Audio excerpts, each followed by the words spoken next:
kana isinitti himnaa. Geetaachoo Raddaa Abiyyi mootii kootii miti jedhee jira. Kanas isinitti himnaa. Har'aa gaaffiif deebii BBC wajjin geggeesse jechuudha. Ittaanee oolmaa Oromiyaati. Oolmaa Oromiyaatiin uummanni waldiyaa hiit akka sodaannee miti jedhanii jiru. Kana isinitti himuudhaaf deemaa jirra. Abiyyi hojii bulchiinsaa dhiisee hojii waraanaa qofa akka hojjechaa jiru namni keessa beekan keessoo masarraatiin nu himanii jiru. Mootummaan egaa kana wajjiniinis waan Jawaar wajjiniin wal qabate waan xinnoo gurra nu buusanis isinitti himna. Mootummaan Amaaraa uummanni akka hiite waraanuu dide baruuni sodaatee jira.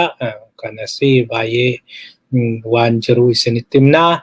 Diinagdee biyyattii kufuu fi xinnootu hafa jedhamee jira. Already kufeera. Kanas isinitti himna. Barattoota Yuunivarsiitii Tigraay keessa barataa turanii haalli ni mijata jedhamee jira. Kanas isinitti himna. Oolmaa addunyaatiin immoo Faransaay walii galtee mallatteessite haqxe.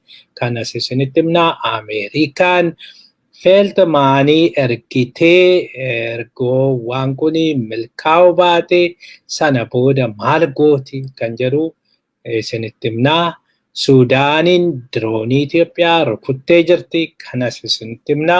Kanaan egaa hanga dhuma sagantaa keenyatti akka nu wajjiniin turtan abdii godhachaa amma gara oduu jalqabaatti deemna. Oduun jalqabaa keenyaa waraanni hamaan Cacahoo fi Dabra Dibiixitti gaggeeffamee jira. Kana isinitti himuudhaaf deemaa jirra. Amma egaa waraanni kuni ji'a saglaffaa keessa jira. Waraanni kuni ji'a saglaffaa kana keessatti tiraajektarii jedhamu kana gadi bu'ee ol bahee xaxaa baay'ee keessa deemee jira.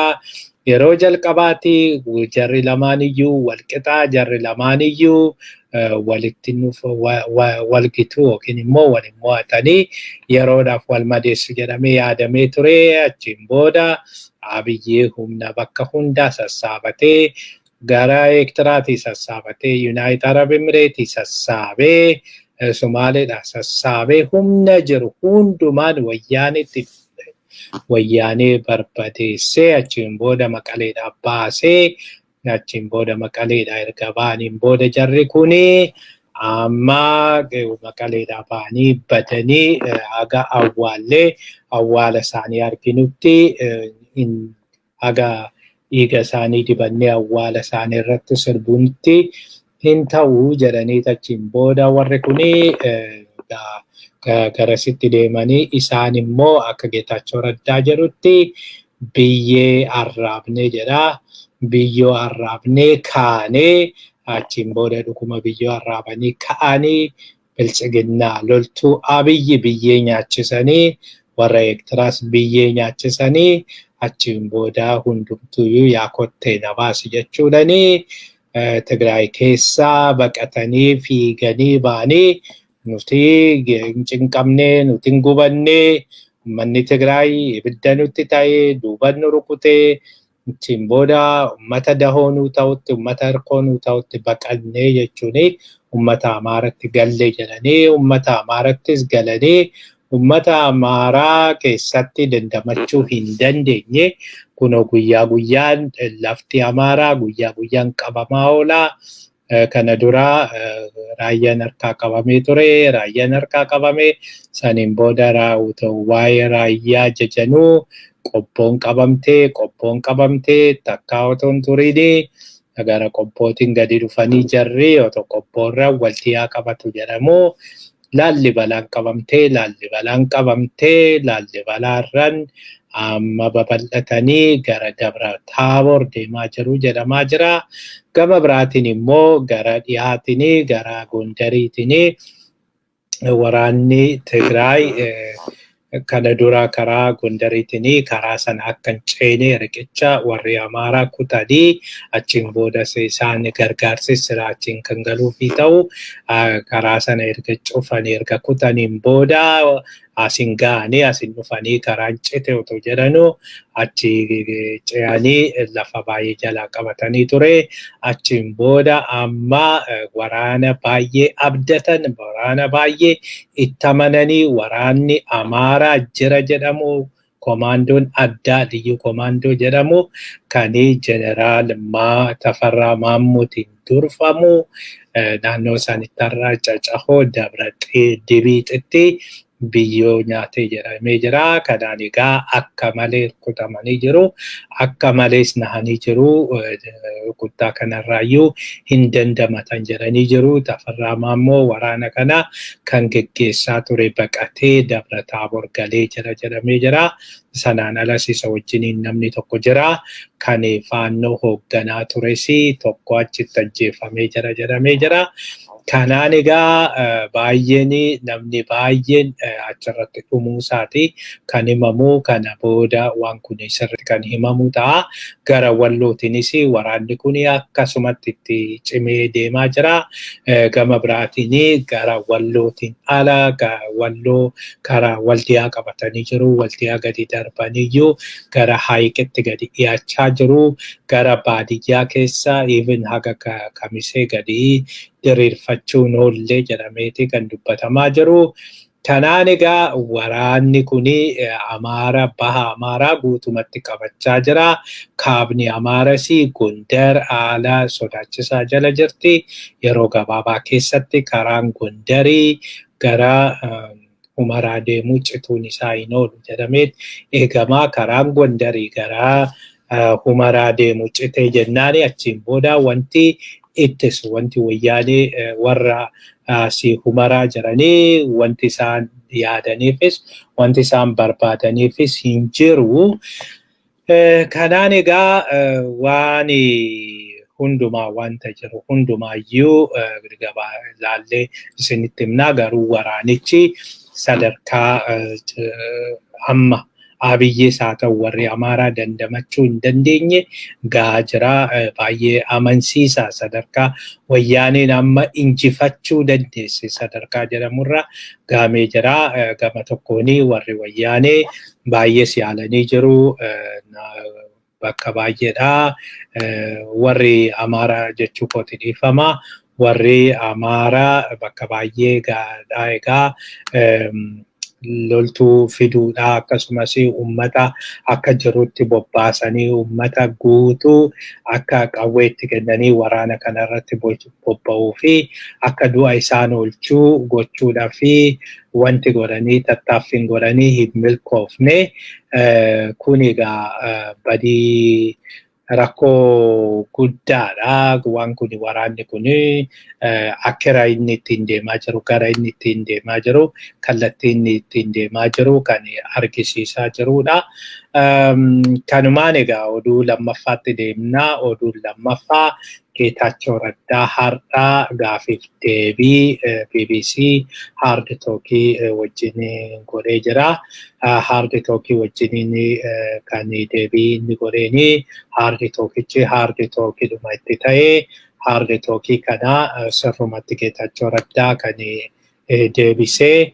Geetaachoo Raddaa akka jedhutti duraan dursee maaliifi gaafiin isaanii maaliifi isinii Tigraayiif qabsaa jirtu. Tigraayiif qabsaa jirtu waan ta'eef Tigraayii baatanii naannoo Amaaraa keessa waraanaa jirtu. Naannoo Amaaraa keessatti bobbaatanii jirtu. Kanaaf maaliif kuni jennaani nuti karaa hundumaaniyyuu karaatu nutti cufamee uummata Tigraayii akka beelan dhumu barbaadamee uummanni Tigraayii beelan akka dhumu waan barbaadamee fi ammaanachi uummanni kun beelan akka dhumu waan barbaadamee fi beela kana jalaa uummata baasuudha. Akkasumas sodaa fi dhumaatii jalaa uummata keenya baasuudhaa fi dirqama waraanuu qabna jedhee jira. Kanaan hagam deemtuu jennaani Agaaraa kiiloo deemtuu jennaani sanaa ganaa murteessinaa. Garuu nuti hanga humni Abiyyii waan rakkisaan ittiin taanetti ni adeemnaa jedhee jira. humni Abiyyi yookiin immoo humni biyyattii sanii rakkisaa nuti haga nuti hin ta'initti jedhee jira. Hunda caala egaa nuti kan baay'ee cinqabnee ibsaan nuuf hin jiru. Ibsaan qabnu ibsaa waan biraati miti. Ibsaa suwiichii tokkodha kan isaan cufanii isuma suwiichii sana dhaqanii banuudha malee iddoon inni iddoo kanatti dogoggorri kan jiru yookiin badiin kan jiru kanatu badee wanti jedhamu hin jiru jedhamee jira. Sanaan ala karaa neetworkiitis bilbila nuuf deebisuu ni danda'u ture. Sanas nuun deebisne karaan akkuma cufametti jira. Akkasuma gargaarsi uummata keenyaaf akka ga'u karaa banamee hin jiru. Kuni hundi bakka jirutti akkam goonetti waraana keenya dhaabnaa jedhee jira. Kanaan egaa waraana kana dhaabuu ammatti karoora akka hin qabnedha. Sanaan cituu barbaaddu jennaanis nuti cituu hin barbaannu ammatti qabsoon keenya cituu fi miti garuu uummanni keenya cituuf mirga qabaa. Mirga cituu sanaa akka qabaatuu fi eegnaa jedhanii jiru. Sanaan ala waboofaa wajjin walii galtanii jirtu. Kana Abiyyi cinquudhaaf jennaan walii gallee jirra. Kanammoo waboo qofaa miti biyyattii wajjiniin iyyuu warra jiran hundumaan walii gallee jirraa jedhee jira. Akkamii araara kanatti yookiin immoo Abiyyi aangoo qabaa waan inni jedhee hin fudhattu jennaan waan Abiyyi jedhee hin fudhannu. Duraan dursee Abiyyi mootii kootii miti. Anaa fi bulchuu nuti mootummaa jiddu galaa keessaa dhiibamnee baanee jirraa. Hin filannes warra isa filatetu beekaa. Nuti garuu ammatti nuuf mootii keenya miti. Warra jedhuuf immoo mootummaadha jechuun ni danda'ama. Garuu nuti kana hin fudhannu ammatti jedhee jira. Egaa kanaanii Geetaachoon wanta gaggaarii kakkaasee dubbatee jira. Hunda caalaa lafa Amaaraa kana gadhiistu amma jennaan ammatti gad hin dhiisnu jedhee dubbatee jira. Ameerikaanis gadhiisaa jechaa jirti. Qaamni biyya alaatis qaamni garaagaraa lafa kana gadhiisaa bahaa. Isinis lafa gadhiisaa warris gadaa dhiisanii jennaani hanga waan amansiisaa argannutti gad hin dhiisnu. Maali wabiin keenya yoo deebi'ee nu qabate yoo deebi'ee waraana nutti banee Abiyyi maali wabiin keenya. Kanaaf ammatti waan akkasii hin yaannu jedhee dubbatee jira. Egaa kana kan jiru gama biraatiin gara oolmaa Oromiyaa deemna. Oolmaa Oromiyaatiin uummanni waldiyaa hiite akka sodaannee miti jedhanii jiru. Hiitiin har'aa mariin gaggeeffamaa ture. Hiit wajjiniin akka jedhanitti uummanni waldiyaa warra Tigraay wajjiniin gaafiif deebii gaggeessaa turani. Gaafiif deebii deddeebisan sanaanii kana duraa yommuu nutti himanii isinii warri wayyaanii yoo dhufanii isin fixuu isin balleessuu tasumaa kanatti hin fudhatinaa jedhanii uummanni hedduun baqatee deemee jira. Gara Dasee gara Kombolchaatti badanii jiru. Haa ta'u malee amma yeroo tokko akka dubbatutti ani badee booddeerraa hayiqii yoonan dhukaasa jalqabuun haganii baqadhee achitti ajjeefamuu mana kootti duunaa wayyaadhee mana kootti deebi'ee amma kunoo nagaan hin jiraachaa namni waan tokko nu godhes hin jiru namni nu fixes hin jiru jedhanii jiru.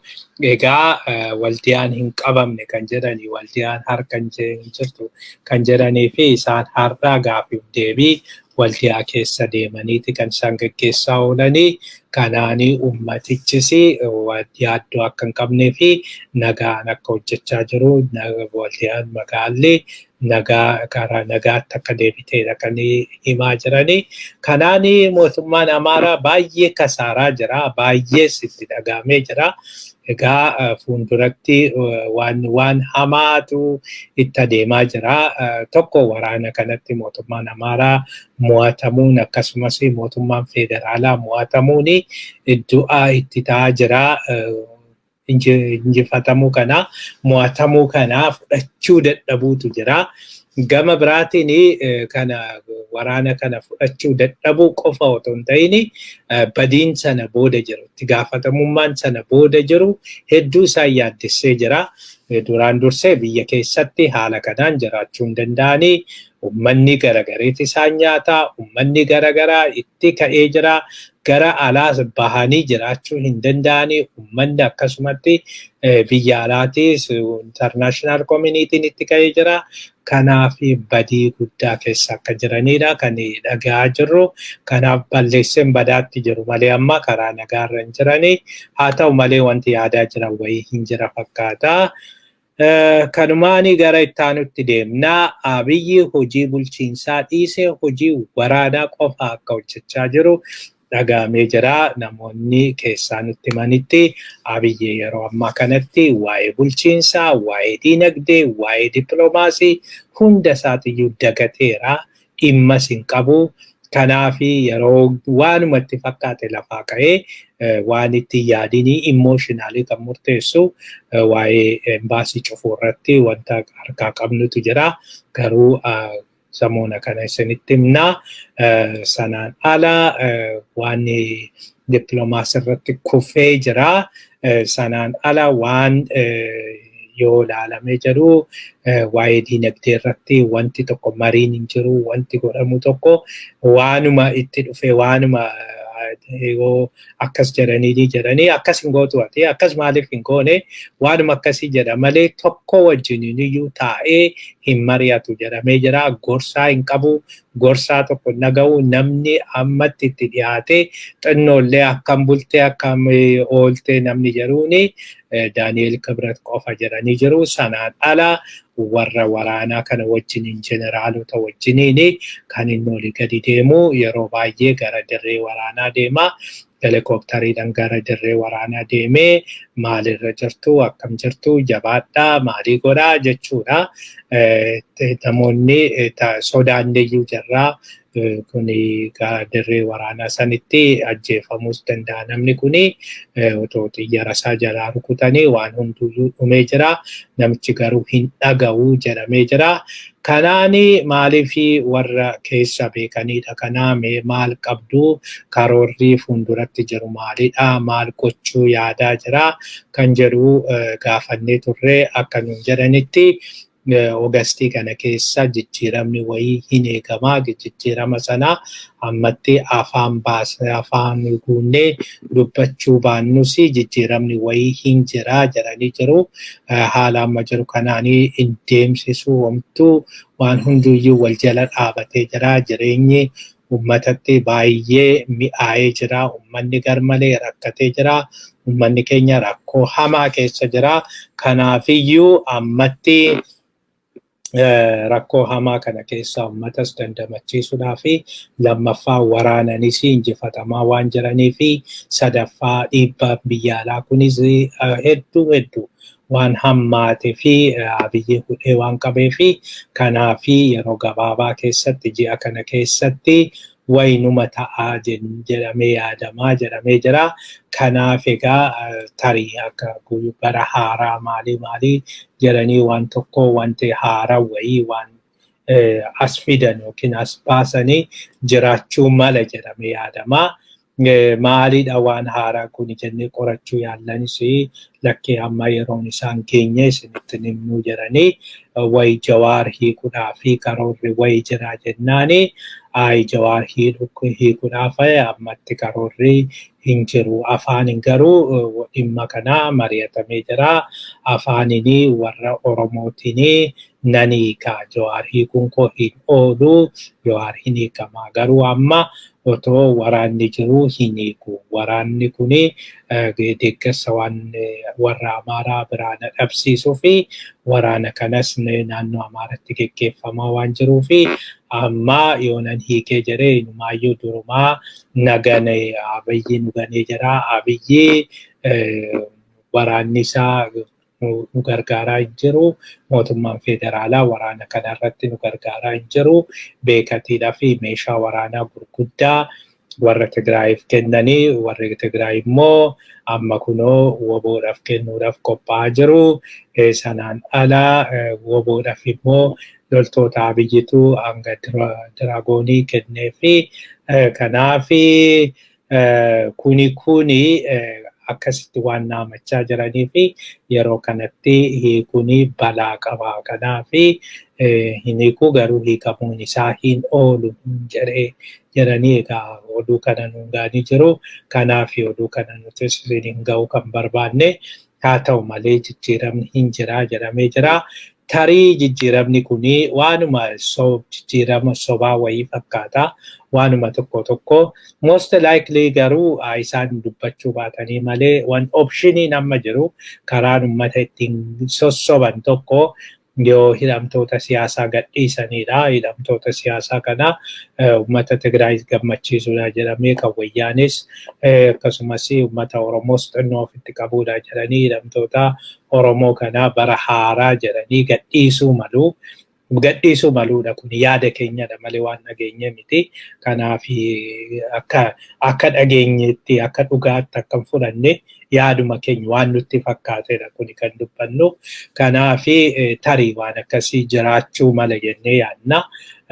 Sanaan ala garuu wanti ta'aa jiru hundumtuyyuu hunduu itti gaddaa jira. Hundumtu warri guddaa jalqabee hanga gadi warri aangoo ministeerarra jiranii Dammaqaa Makonnini jalqabee hanga gadi jiran hanga gaggeessaa gandaa hundi itti gaddee jira. Hundi itti haala amma jiru kanatti baay'ee gaddee jira. Kanaaf jijjiirama dhufu malee jijjiiramni hin jiru garuu inni Abiyyi ammaa jijjiiramni fe'aa dhufu hamma fe'aa dhufu ani aangoo gad hin dhiisu jechaa jira. Aangoo koo gad hin dhiisu ani aangoo gad dhiise jechuun waan hundi bade jechuudha. Kanaafiyyuu aangoo gad hin dhiisu ani aangoo gad dhiisuudhaan alatti wanta jedhanii gochuu ni danda'a jedhameeti yaadama. Warra sanaa gadi warra jiran wanta jijjiiramuu danda'an sanaa gaditti hin godhama jedhamee yaadama jedhamaa jira. Haa ta'u malee suni eessayyuu waan ga'u hin fakkaatu. Hammuma fe'ellee deemu ammaan achi Abiyyootu aangoo sanirra jiru jijjiiramni karaa kamiiniyyuu jijjiiramni mul'atu dhufuu hin danda'u.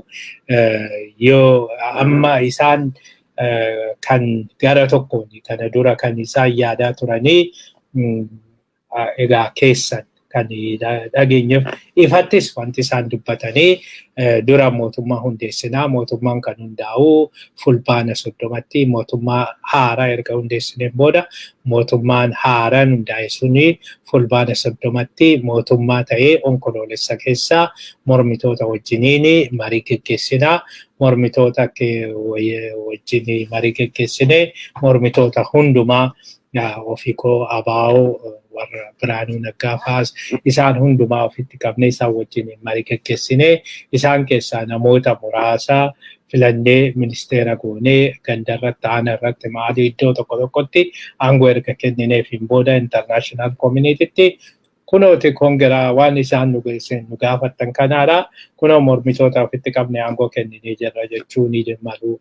Warra Tigraay wajjiniinis walii galanii Tigraay kunoo gaggeessaa isinii fiigne warra hidhames jedhanii achiin booda akkasitti xumuruu danda'u wanti jedhan jira. Isaanis waan tokko ifatti wanti dubbatan jira. Kanarratti uummanni keenya qophaa'uu qaba. Jijjiiramni kun riifoormiidha. Kun riifoormiin hin hojjetu. Reforming revolution qofatu hojjeta. Ammaan achi warri aanadhaa hanga oliitti gaggeessaa turan hundi jijjiiramuu qabu. Hundi isaanii harki dhiiga. Warri rakkoo keessaa qaban hundi seeratti dhiyaatanii egaa wanti kuni akka haaratti bifa haaratti mootummaa haaraa biyya haaraa nama haaraadhaan buluu qabna malee ammaan achi nu ga'ee jira. Waggaa 30 nu nyaatanii waggaa 30 boodas amma deebi'anii waggaa 3 kana dabalatanii ammas isaanuma ta'uun hin danda'u hin malus amma kanii barri bara biraa ta'uu qaba. Kanaaf kana gochuu danda'amu Abiyyi geggeessanii mootummaa ce'umsaa hundeessanii mootummaan ce'umsaa sun mootummaa haaraa ijaarutu miidhaga isatu seera malee sanaan ala wanti jiru hundumtuyyuu waan hojjetu nutti hin fakkaatu garuu uummata Oromoo uummata biyyattii isaanii isintu beeka. Kanumaanii gara oduu itti aanutti deemna. Oduu itti aanuun mootummaan Amaaraa uummanni akka hiitee waraanuu didee baruudhanii sodaatee jira. Egaa barruun tokko har'aa barruun wayii baatee jirti keessanii barruun baate kun akka jettutti kun akkas jetti. ከአማራ ክልል ሾልኮ የወጣ መረጃ ይላል ከፍላንዴሬ እንደሚታወቀው የጁንታው ጦር መቋቋም በማንችልበት ኩኖ ይላላ ኑቲ ወራነ ጁንታ ከና dandamachuu ofirraa dhorkuu qolachuu sadarkaa hin dandeenye kanatti dhiibee dhufee jira jedha. አሁን ደግሞ ደሴን ዘልቆ ባልጠበቅነው ባላሰብነው ፍጥነትና አስደማሚ በሆነ ብቃት ወኔ እልህ በሚያስደንቅ አይበገሬ መንፈስ ወደ ኦሮሚያ ልዩ ዞን እየገሰገሰ ይገኛል። የክልላችን ልዩ ኃይልና ሚሊሻም ቲዲኤፍ በሚያደርስባቸው መብረቃዊ ጥቃት ሞራላቸው ላሽቆ ገሚሱ ወደ ኋላ ይሸሻል። የመሸሽ አቅም የሌለው ደግሞ እጁን እየሰጠ ነው። ይህ ለአማራ ትልቅ የሞራል ስብራት እየጣለ ይገኛል። ሌላውና ትልቁ ጠባሳ ደግሞ 10 ኢትዮጵያን የምትኩራራበት የሰሜኑ ክፍል ታሪክ ነው። ይህን የሰሜናዊ ክፍል ታሪክ የአንበሳው ድርሻ የአማራ እንደሰራው አርገት ለማቅረብ ባደረግነው ጥረት አብዛኞቹ ኢትዮጵያውያን የአማራ ታሪክ ነው ብለው ተቀብለው ነበር። ሆኖም ግን አሁን የተፈጠረ ባለው ሁኔታ ይህንን የታሪክ ሀቅ ከሌላው ኢትዮጵያ አልፎ የራሳችን ህዝብ ራሱ የኛ ሳይሆን የተጋሩ እንደሆነ እየተረዳ መጥቷል ይላል። ይህ ደግሞ ለአማራው ትልቁ ክሳራ ነው። ይህንኑ ለመቀልበስ ባደረግነው ጥረት አልተሳካም። ከክተት አዋጁ ወደ ግዳጅ ገብተናል። ከዛም አልፎ ሁሉ ነገር ወደ ጦር ግንባር በሚል መርሃ ግብር ዘምተናል። አሁን የቲዲኤፍ ኃይልን መቋቋም የምንችልበት ሁኔታ የለም ጀራ ኤጋኩኒ ነመቱን ተርጌ ኡጋ ተው ሶባ ተውን ቤክኖ ገሩ ወንቲ አስኬሰ ጀራኒ ዋን ሶባ ፈካተኒ ሚቲ ባይናን ኢዶ ባየቲ ከራ ኢሳኒ ነግኒን ጨብሰኒ ዴማ ጅሩ bakka baay'eetti cabsanii deemaa jiru keessattuu yoo har'a waan liyyu komaandoo Tafarraa Maammoo fa'aa cabsanii barbadeessuun isaanii suni waan hedduu uumee jira. Waraana san irratti egaa even xiyyaara fayyadamuu yaalanii jiru. Xiyyaarani rukutuu yaalanii jiru. Xiyyaara rukutuu yaalanii xiyyaarrisi waan tokko isaaniin hojjenne jedhamee jira. Haala amma dubbatanii xiyyaara mataa isaatiin kan isaan fayyadamuu didanii fi tokko waan xiyyaara ittiin ofirraa rukutanii anti aircraftii kana gahaa qabu jedhamee jira warri Tigraay. Lammaffaa Ameerikaanis nu jalaa rukutti jedhanii sodaa qabaniitu jira jedhamee jira. Kanarraa kan ka'e xiyyaara akka barbaadanitti itti fayyadamaa hin jiranii. Kana jechuun qaamni sirriitti waan warra Tigraay jabeessee qabee akka Abiyyi xiyyaara illee hin fayyadamne akka kanaanillee dhimma hin baane akkan godhe yookiin meeshaa waraanaa kana sirriitti kan hidhachiise jira jechuudha. Kana jechuun akkuma isaan shakkaniyyuu qaamni alaa keessa galuu hin oolle waraana kana keessa qaamni alaa sirriitti keessa galee humna guddaa ta'eefii jira. Humna ofirraa ittisanis ta'eefii jira. Meeshaa waraanaa gurguddaa qabu isaan amma kuni warri kilaashii qofaa nama 10,000 itti oofu namni kuni yoo meeshaa waraanaa gurguddaa kana taankii marfii gaafa itti dhukaasanii saniin booda wanti inni hojjetu hin jiru, wanti inni godhuuf hin jiru. Kanaaf sodaachuun isaanii waanuma eeggamuudha, waanuma ta'uu maluudha jedhaniiti kan dubbatanii. Kanumaan oduun itti aanu diinagdeen biyyattii kufaatii guddaarra jira jedhamee jira. Kufaatii guddaan qunnamee jira. Egaa namni tokko ikonomistiin tokko akka inni ibsetti amma diinagdeen Itoophiyaa garmalee gadi bu'ee jira.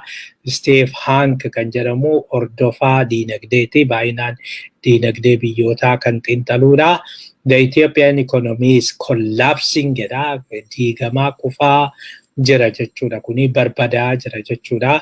Due to the Tigray crisis, banks have been ordered to suspend loans using asset-based collateral jedha.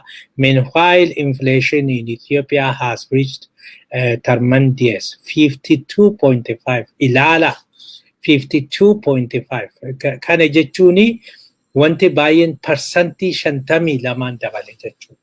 Wanti baay'een parsantii 52 dabalee gatiin isaa jechuudha. By my accurate measure, nearly twice the phony official rate dha.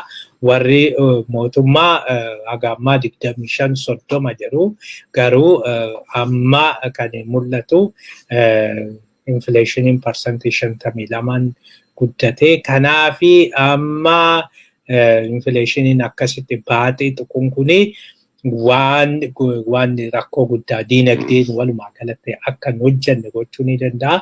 Diinagdee guutumaan guutuutti barbadeessuu danda'a jedhamee sodaatamaa jira. Kanaaf uummanni biyyattii rakkoo guddaa keessa akka galeedha kan nutti agarsiisu kuni.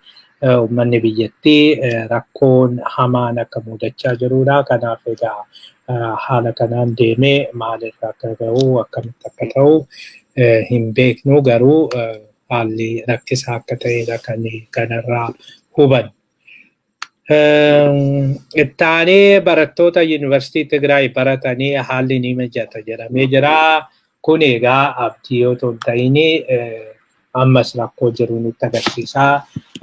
Rakkoon kun ammallee taanan har'a saayinsii fi Ministeerri saayinsii fi barumsa olaanaa obbo Saamu'eel Urqatoo har'a dubbatanii jiru. Obbo Saamu'eel Urqatoo akka jedhanitti barattoonni Yuunivarsiitii Tigraay keessa barachaa turtanii haalli isinii mijataa jechuun haalli mijata jechuun egaa Yuunivarsiitii biraatti ramadamtanii achiin booda koorsii isinaaf barattanii fixxanii eebbifamtuu jechaati kan inni jiru. Sanaan alaa warri kunis immoo warri kutaa waggaa tokkoffaadhaa waggaa sadaffaa barattanii isinis haalli mijataa jedhee jira. Barattoota 10,170 oliitu naannoo Tigraayitti barachaa jira. Iddoo biraatii deemanii Yuunivarsiitii Tigraay arfanitti. Yuunivarsiitiin kun Addigiraat, Maqalee, Aksumii fi Raayyaadha. Egaa Yuunivarsiitii kanatti warri baratanii amma wanti jiru rakkoon kun karaa nagaatiin xumuramuu hin dandeenye jechuudha. Tigraay akka biyya biraatti lakkaa'aa jiru. Tigraay akka biyya biraa waan taateef yoo biyya biraa taate egaa Tigraay barattoonni achitti baratanii duubatti deebi'anii Yuunivarsiitii biraatti ramadamanii akka baratan gochuudhaaf yaalii jira jechuudha. Kana jechuun immoo Yuunivarsiitonni biyya keessa jiranii yookiin immoo Yuunivarsiitonni haga ammaa jiranii humna fudhachuu isaanii egaa beekamaadha. Kanaan yoo Yuunivarsiitii sanitti ramadamuu baatanii warri kun deebi'anii Yuunivarsiitii hafanitti Yuunivarsiitii biyyattiitti inni ramadamu ta'ee barataa Yuunivarsiitii galu bara kanaa hin hir'ata jechuudha. Inumaayyuu manni Yuunivarsiitii yaayyuu akka hin cufne sodaatamaa jira. Maaliif namichi waan tokko waan inni beeku jiru waan hojjetaa mootummaas waan ari'aa jiruu fi embaasiis akkuma cufee Yuunivarsiitiis akka hin cufne jechuudha. Bajeta hin qabnu bara kanaa waan ijoollee kaaffee waan ittiin binnuu fi maal akka goonu hin qabnu jechuudhani akka hin cufne sodaatamaa jira. Akkasuma ta'ee egaa yoo dubbiin kun nagaan xumuramuu baate barattoonni kunis barataa waggaa tokkoffaa lammaffaa sadaffaa jira. Barattoota 10,000 kana Yuunivarsiitii garagaraatti ramaduu yookiin Yuunivarsiitii garagaraatti erguu. Kanaaf Yuunivarsiitiiwwan kun humni isaanii kaappaasitiin isaanii hin qabamaa jechuudha. Kanaafi hanga dura fudhatanii gadi fudhachuu danda'u. Kanaafi barataan yuunivarsiitii galu bara kana hir'achuu danda'a kan jedhu sodaan jira. Garuu wanti dhageenye hin jiru sodaadhuma malee wanti dhageenye hin jiru. Kanaaf fuulduratti kanas isinitti himnaa. Kanumaan gara oolmaa addunyaatti deemnaa. Oolmaa addunyaatiin Faransaay yookiin Firaansiin waliigaltee mallatteessite haqxee jirti. Waan waliigalte kana haqxee jirti. Akka jettutti egaa Firaansiin waliigaltee kana kan mallatteessite kana dura Abiyyi lafaa ka'ee otoo bishaan hin qabaatin otoo galaana hin qabaatin humna galaanaan hundeeffadha jedheeti. Ofii galaana hin qabu humna galaanaati kan inni maal jedhamu billaachi ofiifuu waan ofirraa dhoorkituun hin qabdu dhagaatti uwwistii jedhaniiti kan dubbatanii. Kanaafi ofiifuu hin qabdu garuu waan hin qabne sanaanii fakkeessuudhaaf egaa durii Haayila Sillaaseen humna galaanaa qabaa, Dargiinis humna galaanaa qabaa. Abiyyii fi moodeelii guddaan Dargii Mangistuu waan ta'eef Mangistuun erga humna galaanaa hoogganee humna galaanaa ajajee anis maaliifaan humna galaanaa hin ajajne jechuudhani bishaan bashaashaa sanitti yookiin immoo xaana irratti humna galaanaa ijaaruudhaaf yaadee ture Abiyyi. Kanaaf immoo Faransaayini na leenjisi jedheeni waliigalteen mallatteeffamee ture miliyoona hedduudhani. Qarshiin kun qarshiin miliyoona nutti fakkaata. Exactly hin beeknu garuu naannoo miliyoona yeroo miliyoona 6 fakkaata. Isaanii Faransaay irraa liqeeffatte biyyattiin. Faransaay irraa liqeeffatte achiin booda humna galaanaa leenjiin kennamaa. Leenjiin kenname achiin booda humni galaanaa kun hundeeffama jedhanii. Abiyyi humna galaanaa hundeessee tureyyuu kanaan humni waraanaa kun inni hojiitti oola gaafa jedhamu yeroo darbee Maakroon pirezidaantiin Faransaay araarri bu'uu qabaa. Gara lamaaniyyuu araara kanatti galuu qabdu. Araarri kun hin bu'u taananii rakkootu isin qunnamaa jechuudhani gaafate jennaan Abiyyi araara maaltu jira jedhee international community'n otoo araara iyyuu inni garuu waraana kan humni keessan isin eeyyamu umuriin keessan kan ga'e hundi gara waraanatti akka deemtanii jechuudhani. Waraana sana kana dura gamtokkeedhanii dhukaasa dhaabe kan jedhe suni dhukaasa gamtokkee sana dhukaasa gara gama hundaanutti jijjiiree jira. Dhukaasa gara gama hundaanutti jijjiire kanaanii pirezidaantiin Faransaay aaranii waliigaltee kana amma haqanii jiru. Ammaan achi waliigalteen hin jiru jechuudha. Waliigalteen jedhamus hin jiru. Waliigalteen godhamus hin jiru jechuudha. Kanaan Abiyyi egaa hundumarraa jibbamee jira. Hundumarraa iyyuu fudhatama dhabee jira. Hundumtuu fuula dhorkatee jira. Kanaaf nama kophaa jirudha. Sanaan ala Ameerikaan feeltimaan ergitee amma feeltimaanii Abiyyi hundumaa waamee mootummaa ce'umsaa akka hundeessuu gaafata jedhamee yaadamaa jira. Egaa feeltimaan kana duras deemee jira. Kana duras deemee fuula gaarii hin arganne as deebi'ee waan garagaraati kan jechaa ture. Sanarraa kan ka'e Abiyyi gammachuun qabu waan sanitti ammas garuu deebi'eeti kan inni ergee. Kanaan egaa Abiyyi amma warra siiniyer ta'anii yookiin hooggantoota mootummaa hin arga jedhameeti yaadamaa. Sana keessa Abiyyi isa argaa hin argu. Wanti beekame hin jiru haga ammaayii. Haala amma jiru kanaan immoo akkuma Saamantaa Paawur godhe kana inni feeltimaanis isin argu jechuu ni danda'a. Kana duras akkuma si argees jijjiiramni maaltu dhufee jedhuu ni danda'a. Kanaaf Dammaqa wajjiniin mari'achuu danda'a most likely. Kanaan egaa ammas isin gorsinee dadhabne kana caalaa tarkaanfii isin irratti fudhachuudhaaf deemnaa jedhanii waan tokko itti himuudhaaf deemu jedhamee jira. Kanaaf seeneetirra amma teebilii seeneetirra kan taa'ee jiru waan sadii jedhamee jira. Duraan dursee kan seeneetirra taa'ee magnitiskii aaktii kana. Magnitiskii aaktii kana duras hamma tokkotti fayyadamanii jiru. Viizaan dhorkatamanii jiru. Amma magnitiskii aaktiin suni babal'atee hunduma isaaniiyyuu itti gaafatamaa kan godhu jedhee jira. Sana magnitiskii aaktiidhaanii the entire Abiy authorities, officials jedhama. Kanaafi magnitiskii aaktiin kun hunda isaanii achi keessa galuu danda'a jedhamee jira. Magnitiskii aaktitti aanee kan jiru seneetiin irratti mari'atee kan waliigalaa amma deemicha Feeltimaan kana kan egaa deebii Feeltimaan achi dhaqee deebi'u kana kan argatu yookiin immoo kan achiin dhufu Agwaa keessaa baasuudha jedhamee jira. Daldala Agwaa keessaa daldalli Agwaa kuni qarshii baay'ee argatu. Daldalli Agwaa kuni biyyattii baay'ee miidha. Keessattuyyuu warri kanarratti hojjetanii biyyattiin yoo Agwaan kuni darbee jedhee daldala biyyattii sanii Ameerikaatti wanta Itoophiyaan Ameerikaatti wanti ergitu hundi dhaabbata jedhamee jira. Kanaafi kunis baay'ee isaan miidha jedhamee jira. Sanaan ala ammas gargaarsa garaagaraa kan kennamu jira. Gargaarsa kanas dhaabuu ni dandeessi jedhamee jira. Kanaaf seneetiin sadeen kana qabateeti ta'aa jira. Sanaan ala lafa jala warra kaanis gargaaruun hin jira.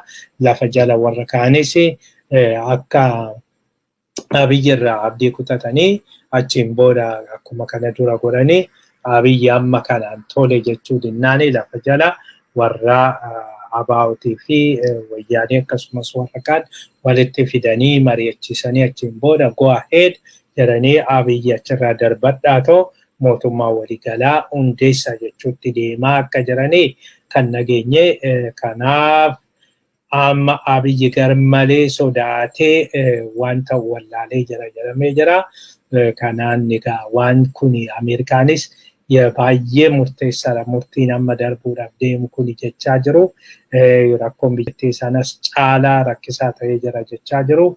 Mee waan ta'u egaa walumaanuu ilaalla. Ammas isatti aanee Suudaaniin diroonii Itoophiyaa rukuttee jirti. Suudaaniin har'aa diroonii Itoophiyaa kan